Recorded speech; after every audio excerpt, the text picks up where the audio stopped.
It is late, the room is quiet, and the only light comes from a smartphone screen. A student sits alone, staring into a digital window.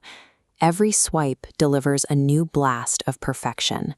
Classmates celebrating massive achievements, tropical vacations, and flawlessly lit selfies flying past in an endless stream. What begins as a casual check of the timeline quickly shifts into a silent, anxious inventory of what you lack. You look away from the glass, catch your own reflection in the mirror, and the contrast between their highlights and your Tuesday night stings. This animation shows how we internalize those numbers. As like counts and follower metrics rapidly pop up and pile up around the screen, they can mentally weigh down the person viewing them. How does code on a glowing rectangle manage to systematically drain a person's confidence? We are attempting to evaluate our entire complex physical reality using a digital yardstick. It is an unwinnable game of comparison. To understand the mechanics behind the screen, we borrow a concept from economics: information asymmetry. This is a state where one party holds drastically less data than the other. This timeline maps a 2-hour window. The green dot is the perfect selfie. Unseen are dozens of red rejected attempts. Existing below are unfinished assignments and daily friction. Reformatted as a pie chart, you're comparing your entire life against a polished 5% sliver. Feeling inadequate here is not an emotional failure. It is the inevitable mathematical result of analyzing incomplete and highly curated data. The dynamic reverses the moment you publish your own post. Passive scrolling is replaced by the tight anxiety of anticipating a response. And when the screen stays dark and engagement numbers remain low, the silence lands as a crushing personal rejection.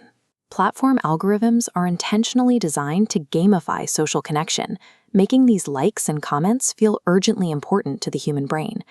This radar chart illustrates the technical failure of those numbers.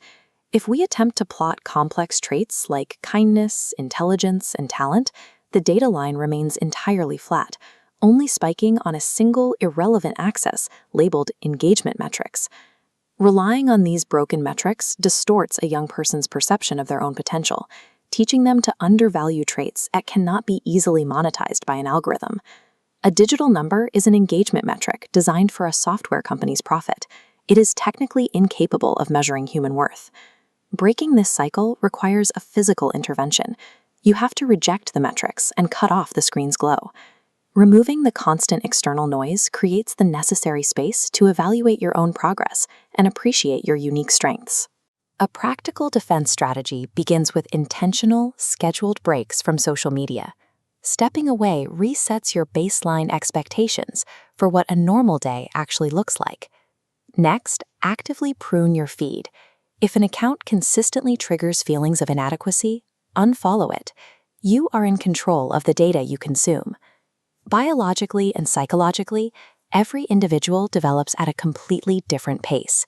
Peer-to-peer life comparison is scientifically invalid. When the weight of digital expectations builds up, the strongest structural defense is a real conversation with a trusted friend, a parent, or a counselor. Asking for mental health support is a critical, proactive necessity for navigating the digital age. The ultimate goal is to return your attention to the physical world, walking confidently and being fully present with the people right next to you. True worth is built through personal character and real-world actions. Your value is vastly more expansive than what any social media feed could ever display.